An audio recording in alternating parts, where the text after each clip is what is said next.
On today's World Insight with Tian Wei, China and the U.S. reach a Phase 1 deal. We speak to a former U.S. Secretary of Commerce to see if this is a turning point in the year-long trade war. And we continue to unpack the latest round of China-U.S. trade talks and seek the insight of someone who herself has straddled both countries. Hurt is not the word. What is the word? I think it's disappointment.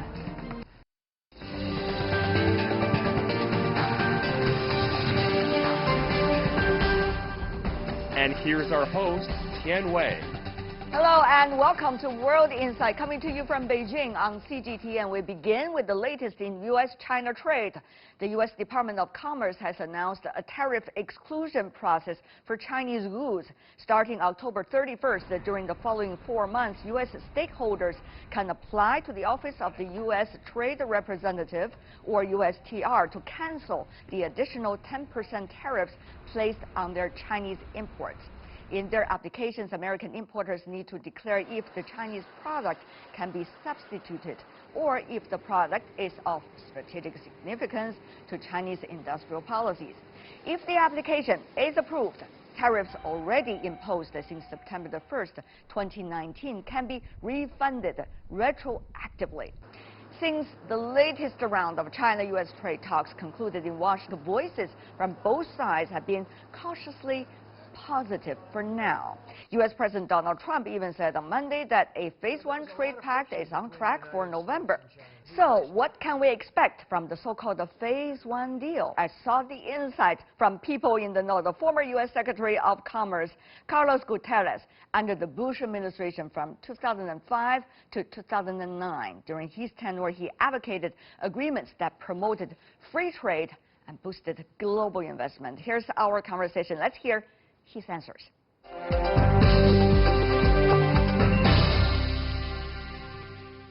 After the so-called Phase 1, Mr. Secretary, what can we expect? I think Phase 1 is an opportunity, and I hope it's an opportunity that we seize, because it still has to be defined. There are certain agreements that have to take place regarding tariffs that would go into effect December 15. I think the U.S. side may want to see more market access, but the important thing is that we have halted the escalation. And if we restart the tariff war, then it will come back even stronger. So we should take advantage of this opportunity to stop and then start de-escalating. I don't want to sound pessimistic, Mr. Secretary, but if you look at all the moving factors, including politics, impeachment, election, many would say they have to ponder before they see much hope in even for December. Well, it could be that elections and everything that's going on would encourage the president to make a deal. But then there are those who feel that the fact that the elections are going on and the impeachment hearings, and that may encourage the president to take a hard line. So that is part of the problem, is the uncertainty. And the quicker people see a certain future, the better off the markets will be, the economies, because investors are holding back. Indeed. Because of the uncertainty. Mr. Secretary, you served a long time in the business community. Also, you've been serving the previous administration. If I could borrow your knowledge of history, is there some time that we can compare to what is going on right now and earlier? Is there something that we can use as, an example or a wisdom to learn from?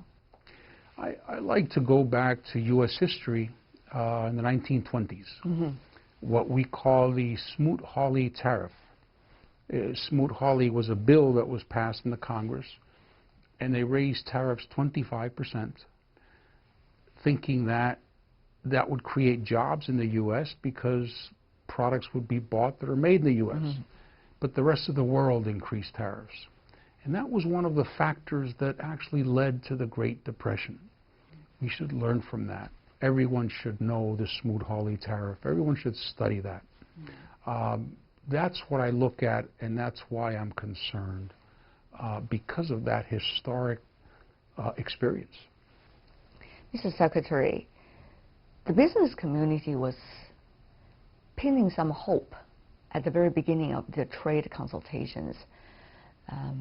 They thought they could see the end of the trade war, and as a result of that, there will be better environments for both sides. But obviously now the business community is being caught in between. So what is going to be the nature of interaction business community to have with politicians from both sides? After all, it's a war fight in their names. Yes, that's a very good question. And the business community has nothing to do with this war, but they are the ones who are... Collateral damage. Exactly. Collateral damage. They're stuck in the middle. And I would say what they should do is let people know that they're stuck in the middle. These aren't decisions that they are making. And to the extent that they can convince the government in the U.S.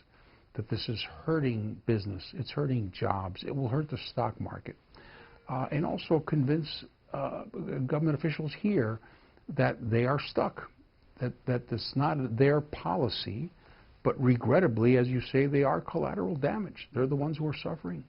But many of the businesses, if I understand, also from the United States, finding it difficult to speak out at a time when the political climate is quite interesting, particularly national security takes the lead in terms of the factors when making decisions. What do you say, Mr. Secretary? You know, we tell our clients is that companies need their own foreign policy. Interesting. Because our foreign policy today is very different, and it's not providing protection for U.S. companies, so companies have to have a more sophisticated view of the world.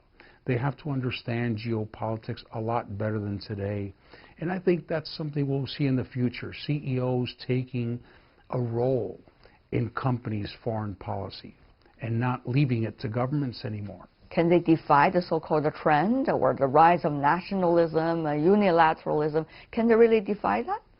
That's the trend in the world, that there are probably 10, 12 leaders who have promised to do things that no one has ever done. And institutions are obstacles to those leaders. So you see what's happening to the WTO. You see what's happening to other institutions. That is a reflection of this strongman mentality that they are going to do what no one has ever done. But these institutions are getting in the way, and those institutions will have to be rebuilt. Mr. Secretary, you participate in a strategic economic dialogue between China and the United States. It is a mechanism. Now, do you think out of the trade negotiation, there is any hope that some kinds of mechanism can be established even with this administration? Well, I think it would have to be, because if there is an agreement, assuming that we have a final agreement, then how is it going to be implemented? How is it implemented? What institutions? What rules? So yes, I think it's necessary, and I think it's part of implementation is that the two sides talk, and the two sides agree that the implementation is going as was agreed to in the agreement. So no question about it. We can't just sign something, or we can't just assume that we will never talk to each other. That would be a very big mistake. So yes, either now or sometime in the future, but we will restore those dialogues. How to talk to each other? I mean, your job now is mainly to create a bridge, to Yes. let both sides talk to one another so that they know what each other are thinking at least. But what do you think is the key now to let them really talk to one another? I mean, it's a real talk and not just the saying things. Sorry, I want to come back to the 101 of communication, but that seems to be what's needed right now. I think what's happening is that the talks are very public because of social media. Everyone is opining on what's happening with the trade talks, and that's dangerous because people simplify too much. They read one sentence on social media and say, oh, the trade war's over. The stock market goes up. But they're not paying attention to the detail. Yeah. And they're not realizing that the progress that they thought was there 6 months ago really wasn't there. But it's incredible what's happening. An announcement is made that President Xi and President Trump had a telephone call. The stock market goes up. So that is very dangerous, and it's very volatile, and it just shows how fragile things are. But unfortunately, Mr. Secretary, what you're asking is not going to be realistic, because people are going to rely on social media for mainly their information, especially the public. You know, that is the logic of today's world. So how can you defy what some believe as the logic? In other words, is there still hope? Once again, I want to ask that question, but from a different angle. I think it's a very good question. People are learning. People are learning about social media, and a lot of people have been burnt by social media. And I think this is going to be part of the learning process in this new digital age, is understanding that everything you read is not necessarily the complete picture. But is our generation going to be the sacrifice? Is the U.S.-China relations going to be the sacrifice for this learning curve? That's probably very important. Well, the numbers will come to us first, and I think that's the part that will convince both sides that we are on the wrong track. The global economy, the IMF has just lowered the growth to 3.2%, and that's very delicate. 3.2% for the world is very low. We're starting to see a little bit in the U.S. We're starting to see a little bit in China. This will eventually be what brings the leaders to an agreement, is the damage. Mr. Secretary, you've been in office, so you know at times the logic is not really the logic of politics. For example, the American companies are earning more in China than the U.S. exports to China. That's just very simple fact. Whoever really got to know the meaning of it will know what's the point of fighting a trade war. But that simple logic is so hard to get across. There's a lot of confusion. A lot of confusion. You know, if a U.S. company comes to China, some people interpret that as they're taking jobs from the U.S. to China, even though they're coming to China to serve the Chinese market. So I would say what reigns today in the U.S. is confusion. What is really happening? What is the truth? Is trade bad? Is it good? Are immigrants good? And the people who know the answer are the people on the ground who are getting impacted, who have to lay off workers because they raise prices because of the tariffs, so therefore they're selling less. Those are the people who understand what's going on.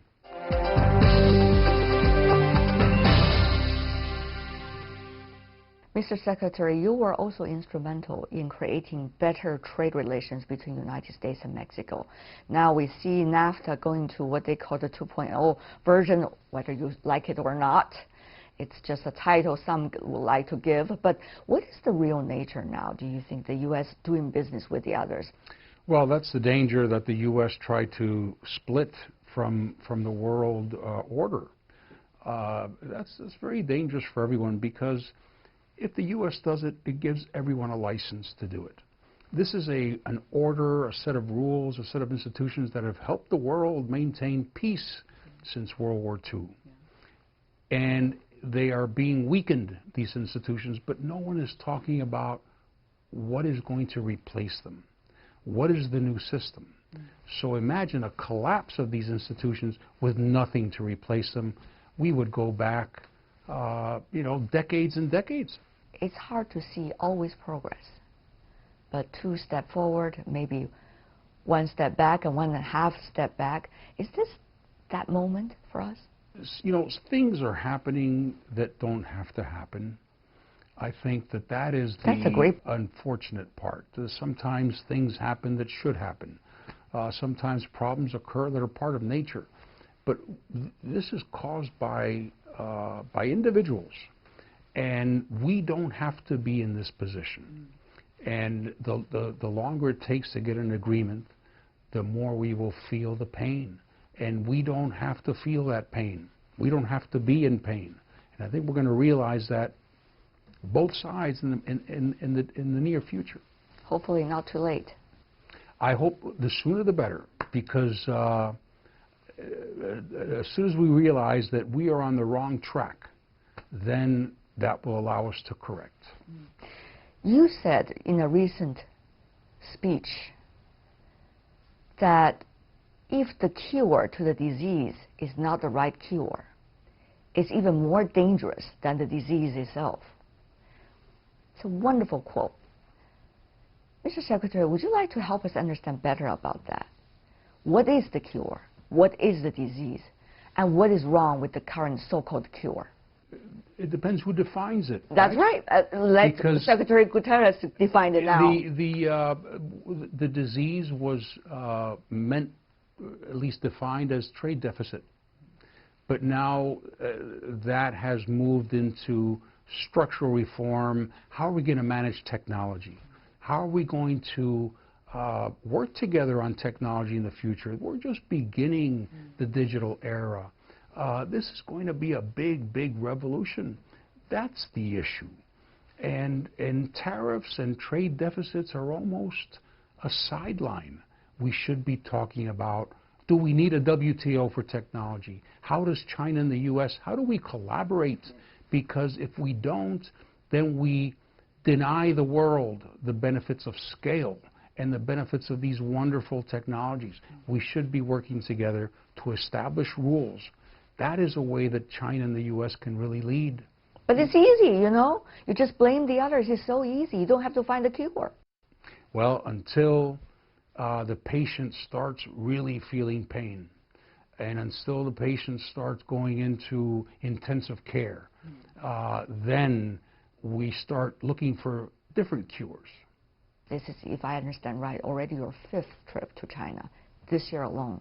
How to avoid as big as a Thucydides trap, as small as, you know, the image about one another, black and white, as immature as it is, it sounds like. But that's the reality, Mr. Secretary. I worry about that very much because, you know, tourism is down in the U.S. When I was in government, we welcomed the first group of Chinese tourists. We remember that moment. You remember that. Today, tourism is down. It's hard to get a visa, so people aren't applying. So it's not just trade. It's the societies are not as close as they once were. They're not as close as they could be. Friendships aren't being made, which means that understanding isn't increasing. And we can talk all the technicalities we want, but until we understand each other, our past, our history, our culture, we will never be able to coexist in real harmony. What do you think now is the most important qualities that all of us should have? Because you advocate everybody has a role to play here. What is that role? What is the important quality? I would say that we need to, all of us, believe in something bigger than ourselves. And that something bigger is peace. That something bigger is harmony. That something bigger is not hurting jobs. We need to believe in a world that is in harmony and not in chaos. As the Chinese saying goes, we should seek harmony, not uniformity. We have different cultures, different histories, but we can't just be selfish and think about ourselves, especially China and the U.S., the two most important countries in the world. I believe we have the responsibility of thinking about something bigger than ourselves. Mr. Secretary, what a pleasure. Thank you so much for your time. Thank you really so much. Thank you. Pleasure.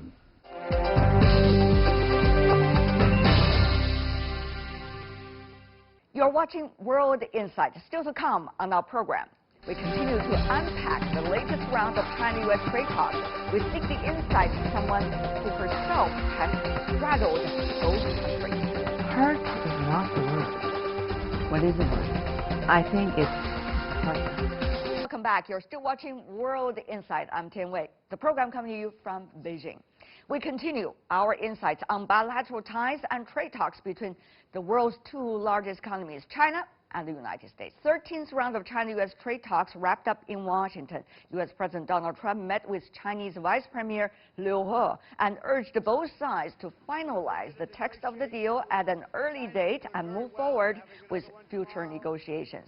Progress was made in areas including agriculture, intellectual property rights, currency exchange rates, financial services, and expansion of trade and technology transfers. At least that is according to the press release and press readouts.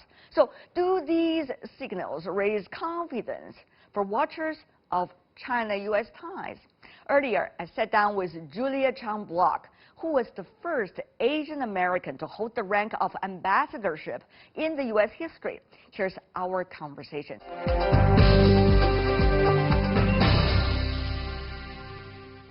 Ambassador Bloch, what a pleasure to see you in Beijing. And what a pleasure to see you in Beijing. As long as we can see each other in each other's capitals, it means that there are still very strong ties between China and the United States. But what do you make, Madam Ambassador, of the current stage of trade negotiations? Some say it also reflects the different cultural understanding between the two countries. Well, there's one positive aspect, that we had phase one agreement. Any progress that can be made to find a solution to the trade war, if you will, is a good thing. Mm. However, I must also be candid. You know I am very candid. Always. I am not a trade expert, but I read the commentaries. I keep up because it's such an important issue. And most of the American commentators say that this phase one agreement, somebody called it a nothing burger, that no fundamental change or progress was made.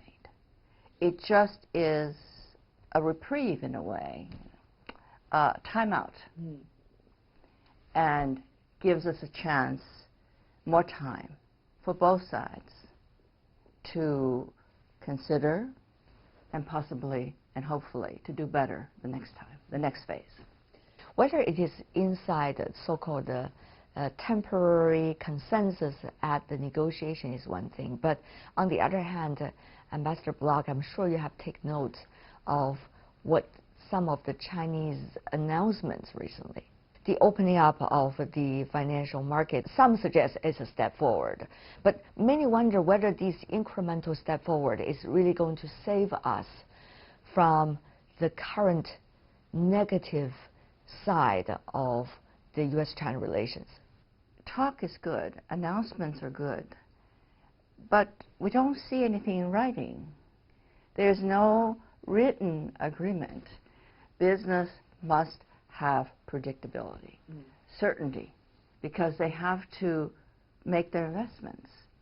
Or if there's uncertainty, then they say, well, maybe we better hedge our bets, and we'll take our investment and put it somewhere else where it's more secure. In this side of the world, Madam Ambassador, you know very well, many of your friends are here. Yes. There are some who believe the nature of this negotiation is not about trade. It could be about the overall logic and the way to interact between China and the United States, even after this trade negotiation. Absolutely. There are also others who believe, agree. okay, Madam Ambassador, that the purpose of this negotiation from the current administration in the U.S. is not about, let's find a way out about trade issues, but rather to contain China, to decouple, and to look for an excuse before that happens. I would not call it that exactly, because I think the Chinese must understand there is true frustration in America. I think Americans had expectations. China did benefit greatly from integration into the system. And Americans felt, after all, why doesn't China then move faster on things like reciprocity, like opening up the markets and so on. So there is real frustration. And I think, again, the Chinese should understand that that frustration just erupted. Otherwise, there would not be consensus. You know, right now, America is quite polarized. Indeed. In every which way. But on China, the Republicans and the Democrats agree. There cannot be that kind of consensus if there isn't that real frustration. And my concern is that I hope that frustration is not permanent. That we have not seen the tipping point. We're nearing it, but that we're not going to go over it. On the other hand, there's also similar frustration from this part of the world, yes, as I'm you may know aware. very well, that very well. they believe this is more about the United States not willing to have China as an equal partner. This is more about the United States not willing to see another country being the runner-up to the U.S., as the U.S. was not happy about Japan decades ago. So they do not see there is any solution out of this, but rather to go by time, to see what the time could tell us in terms of solutions. Madam Ambassador. The word runner-up is key. I think you know about the Thucydides gap, or trap. Yeah. That And has we know been that talked about a lot. A lot. And when a rising power challenges the status quo power, there's always trouble, if not war. But there are also other theories, Madam Ambassador, which suggest even when the two powers could be in the same rank, they could still be able to work together. If you ask the academic community, it really depends on which side of the fact you would like to choose and which side of the theories you would like to be on, some say. Well, theoretically, that's very nice. Maybe it has happened, but it has happened more that war ended. We need to be very, very careful. Many in both countries seem to have very little clue as to what it was like to build this relationship from 0 to 1, and how much wisdom does it take from both sides to see the common ground and seek common ground, continue to build common ground, to maintain the common ground until it is being damaged. So from one deeply involved in this relationship, help us to understand a little bit more about that. Speaking as an American, and from the American point of view, we need to take care of our internal problems. We need to deal with them. We need to sort our own country's problems out. That's the only way we will again be able to deal with China, I think, in a reasonable way. The Chinese will have to seek their own way and find their own way. But I can speak from the American side. But I think all countries must be balanced. Madam Ambassador, common sense, in ordinary days, people ignore it as if, of course, but common sense at time, for example, now, is a rare merchandise, shall I say. How much do you think people should work on in order to maintain this common sense? How to maintain this common sense? Well, we have an election. Because earlier, all your answers is based on common sense. Yes. We have elections coming up. Yes, indeed. Not too long now. 2020 election, presidential elections. Well then, I think America has been through perhaps worse. It's not the first time that we are so polarized. Well, let's see what happens with our 2020 elections. People-to-people exchanges need support from government offices. You need a visa. You need a visa, right? Yes. You need to have conferences that sometimes the government has to approve. And now we also heard from the Chinese ambassador, some of the academic exchanges between China and the United States have to be reported to the U.S. side by the Chinese side, quote unquote. So how, Madam Ambassador, you will be able to proceed with the next stage, trying to create more understanding between the two countries? Foreign NGO has to do in China. Every one of our activities must go through a process, approval process. And before, you know, you could figure out maybe 3 months. Then it was 6 months. Now it's a year. And this year, there are added requirements. This is tit for tat. It's not a good thing. It is not a good thing. Because what happens is that NGOs, non-governmental organizations, get caught in between. We're collateral damage. So how do we deal with it? We persist. In face of all that, we're still here.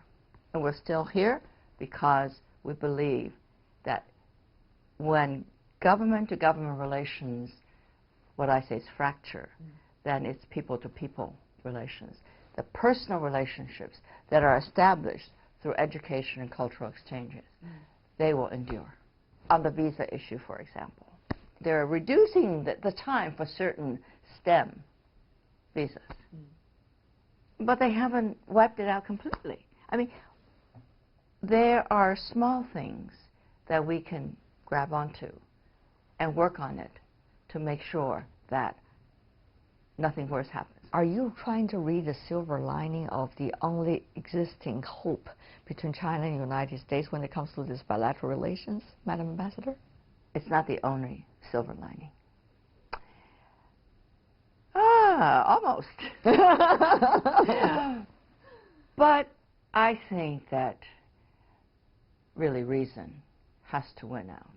You've been trying very hard over the decades to create a bridge between China and the United States by cultural understanding, by nurturing the young people. Does it hurt when you see the reality now?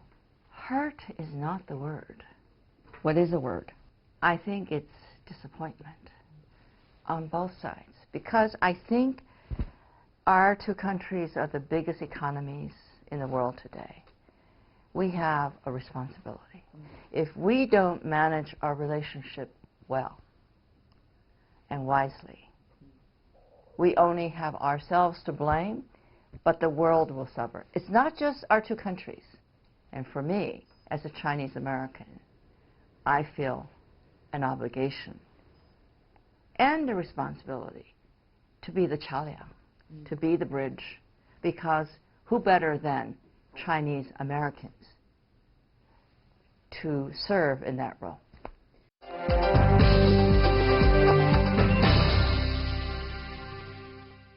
Ambassador Bloch's personal journey resembles that of many Asian Americans. She was born in China and moved to the U.S. when she was 9 years old. And having grown up in San Francisco and obtaining degrees from some of the most prestigious American institutions, Ambassador Bloch's careers includes serving as Vice President of Corporations to heading grant-making foundations. She is now the president of U.S.-China Educational Trust, a program devoted to promoting American studies in China. Now, let's look back at some of the earliest challenges in Ambassador Bloch's life.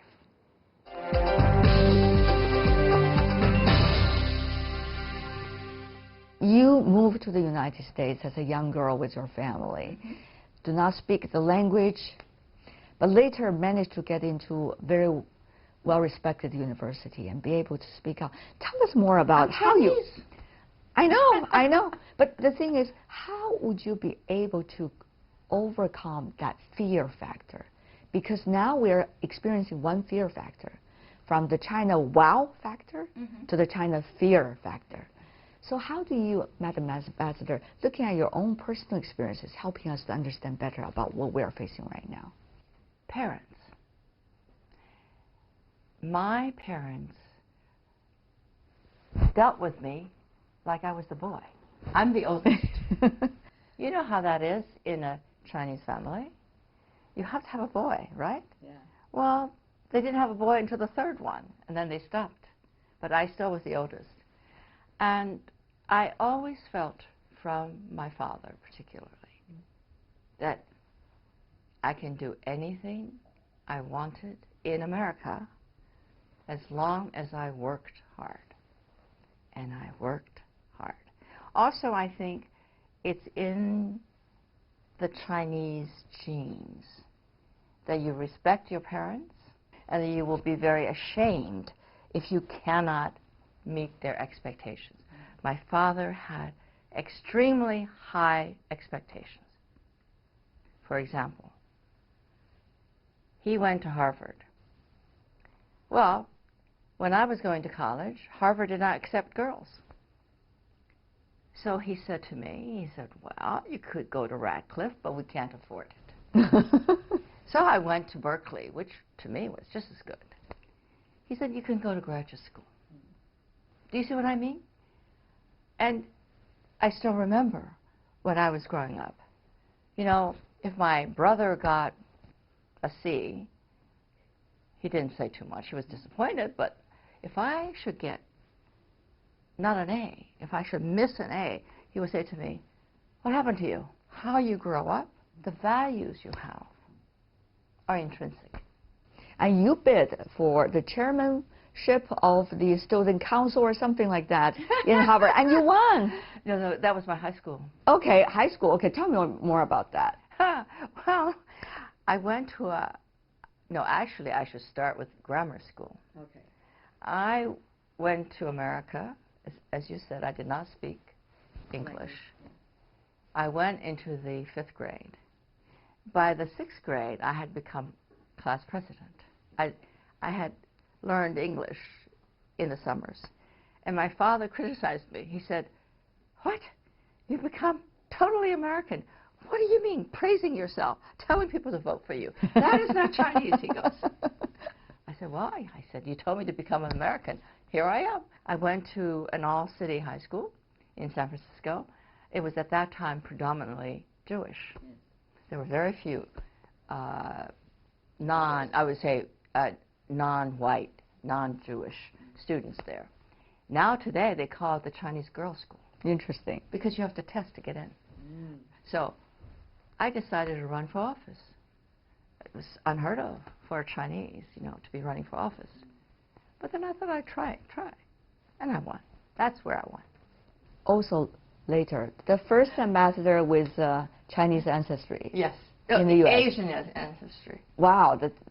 So how would you be able to do that one after another? Oh, that's a long time after. It's not one after the other. I think I would tell you, America, certainly in my lifetime, has been a land of possibilities. I became very American. I decided, okay, go with it. Why not?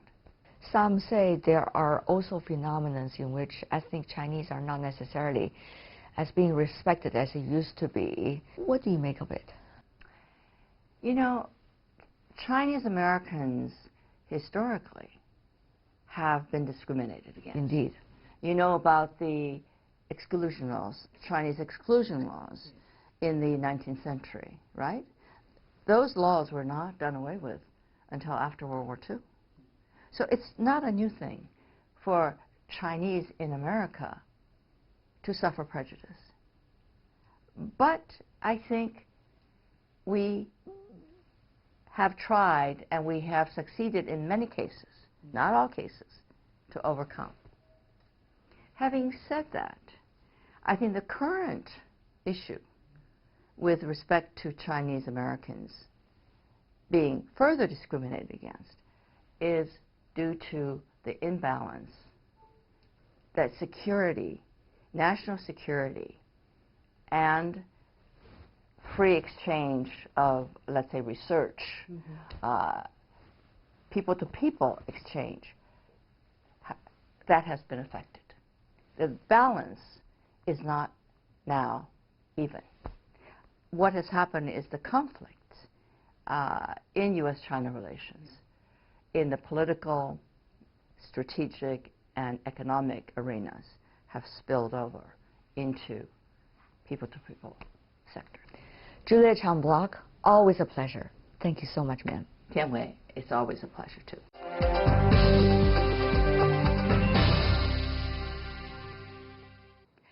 And that is all the time we have for today. If you'd like to see more, try to find us World Insight CGTN into your search engine or check out our YouTube channel. Follow us on Twitter, Facebook, and Sina Weibo. From me, Tian Wei, and everyone on the World Insight team, thanks for watching. And tune in again next time for more insights across China and around the world. Bye for now.